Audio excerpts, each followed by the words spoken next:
And the lights go green in Snowshoe. Jordan Saru off the line really fast.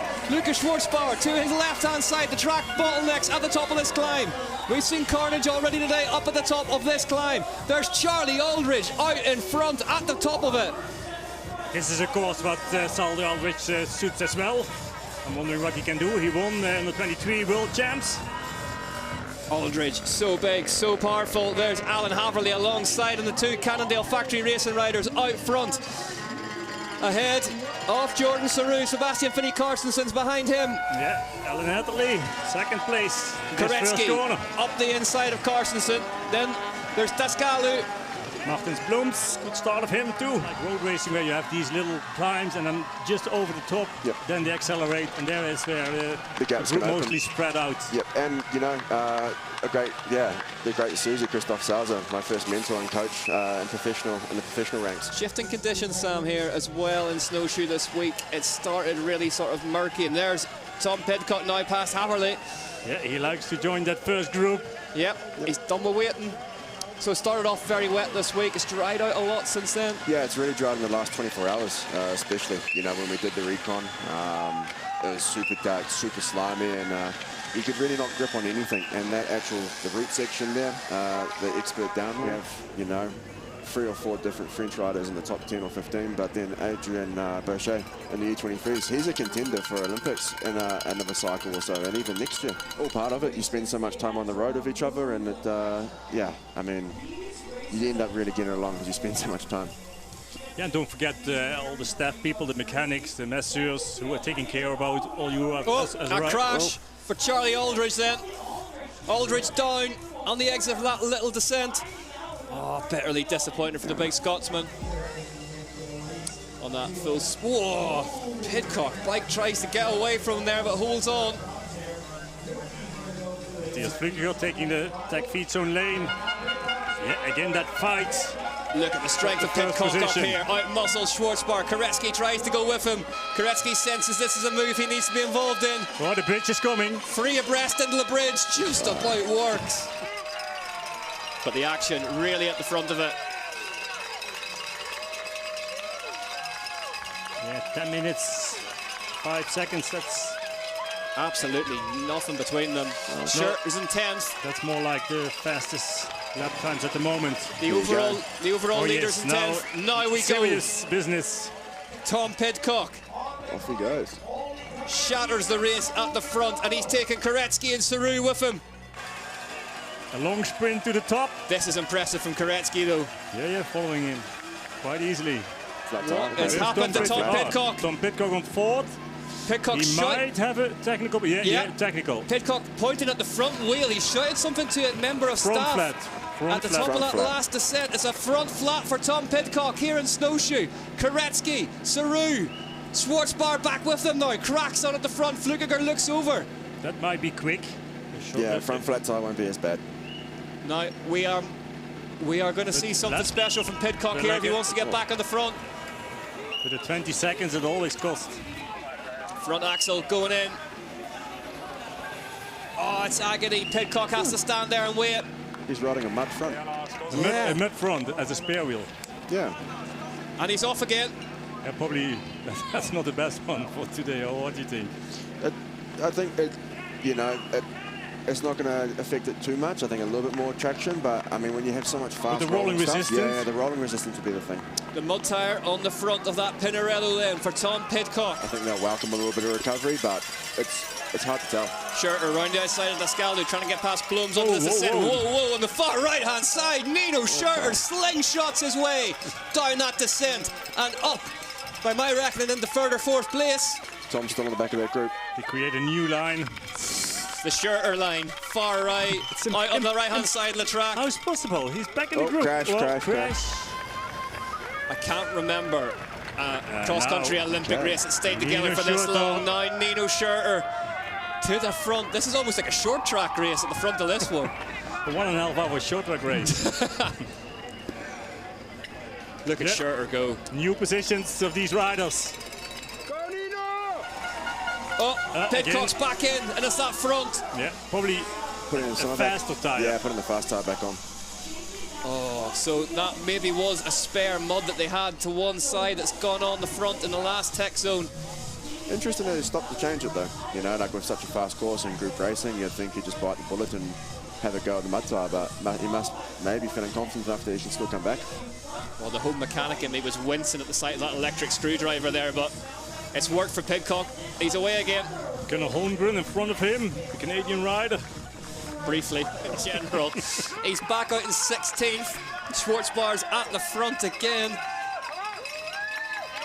The sheer amount of energy that Schwarzbar expends at the front of these races. And Jordan Saru, and then Nino. Schurter just spins up, bobbles off to one side. That one might ripple back into the pack behind him, and it does. Garini's off, Blooms is off. Blooms, foot on the ground, Ellen Hatterley, everyone almost. These two though through safely, Schwarzbar and Saru tapping away at the front of it. Yeah, a small gap. That's because of that little mistake of Victor Koretsky. There is Tom Pidcock. There's some work to do for him. With Filippo Colombo. To close that gap. Schwarzbar now points at the rear wheel. Rear flat for Lukas Schwarzbauer. It's not that far anymore to the pits. Schwarzbar points at the rear wheel. Puncture for Lukas Schwarzbar. Jordan Saru's about to inherit the lead of this race. We almost can hear him, what he's yelling. That goes a little bit more time, rear wheel. It's now Jordan Saru who's leading the race. Jordan Saru He's going to push on. Needs to push on to keep himself free off the chasing pack. Oh no. The wheel is out now. What a shame for Lukas Schwarzbauer. The chasing group, Nino Schurter, Victor Koretsky, Garini to the front of it now. Martins Blooms, Ellen Hatterley, Sebastian Finney, Thomas Kriot. Tom Pidcock just coming into that tech zone now. He's in 15th position, 42 seconds back. Schwarzbar's away again. Together with Lukas Schwarzbauer now. Yeah, they can work together. Good pair to chase on. Chasing hard. And he's had a lot of, a lot of injuries and a lot of setbacks. I mean, he's over the years, he's definitely had his hardships, and to see him performing now at this level is awesome. Yep. And he's had the benefit and the misfortune of being Swiss in cross-country racing, which is so tightly contested from that nation. Yeah. Well, I can say is most of the time he shows up the bike races with hairy legs, so I hope he shaved his legs today. Hey, there's nothing wrong with hairy legs. Here he comes, Saru, round towards the front. Round towards the start of the final lap, and there is the chasing pack. Saru has a look round, he'll see them. Jordan Saru crosses the line to lead them onto the final lap here in Snowshoe, West Virginia. But they're all nearly back together now. This climb could be critical. Blooms 5th, Dupaux's back in 13th. What's the fastest lap time? For who is it at the moment? Fastest lap time belongs to Tom Pidcock. Yeah, that's what I thought. Jordan Saru. 9:55. Thomas Griot's 3rd fastest actual lap time. So as we said, coming strong towards the end of it. Up through this tricky little route line climb. Oh. Mistake. Small mistake. Small mistake. There he is. So Guerini now leading the race in the last lap. Let's see that attack. Blast past Saru. Oh, what a performance for him. Get on him. Leaving absolutely no room to spare on his way past Saru. Looks behind, tellingly maybe. Look at Guerini. Strong. And then a small gap. Let's see how they do. Schurter going to go for that really fast line down the right-hand side. Again, that's... Nino Schurter moves into 2nd. Look at the speed. All 3 of them are traveling out towards the bottom of that one. Flukiger tips it in.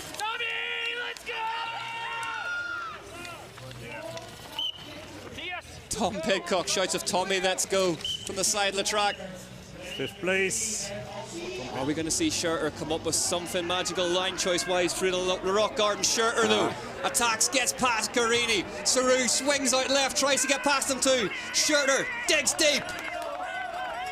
Nino Schurter to the front now at the top of this climb. Guerini can't answer him. Saru stuck to the back of him. Yeah, John Saru close on his wheel, but is it enough?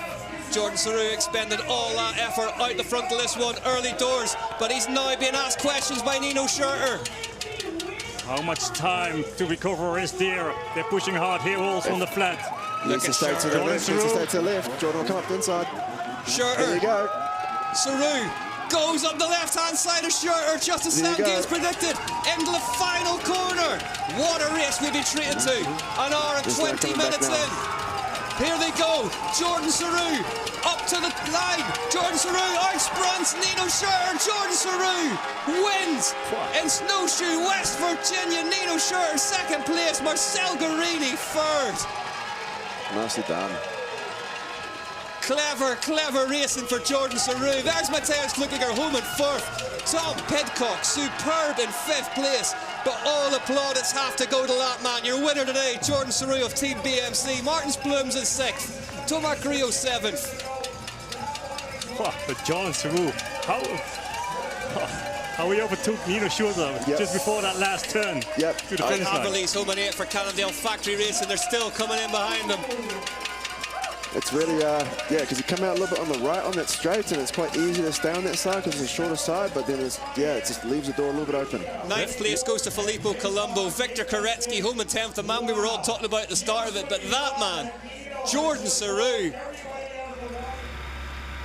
There's confirmation then. Saru, Schurter, Guarini, Flukiger, Pidcock, your top five, then Blooms, Grillo, Haverly, Colombo, Koretsky, Schwarzbauer, Finney Carstensen, Brido, Holmgren, Rott, Fontana, DeBow, Shermans.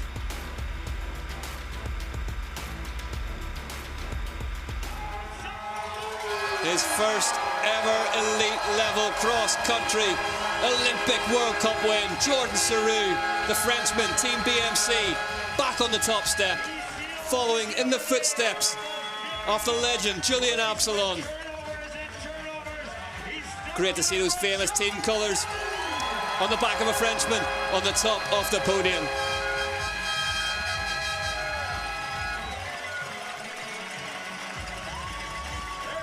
Jordan Saru finally breaks his duck after that 2020 UCI World Championships win.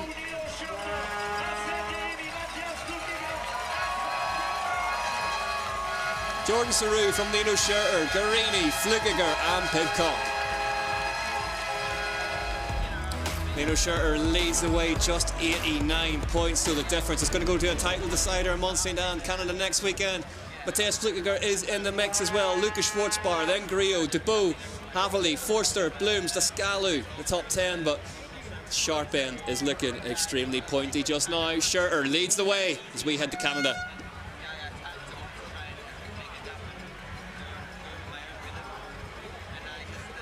Koretsky in 11th, Sherman's 12th, Brido, Guarini, Pidcock's in 15th, then another Brido, Cooper, Sink and Albon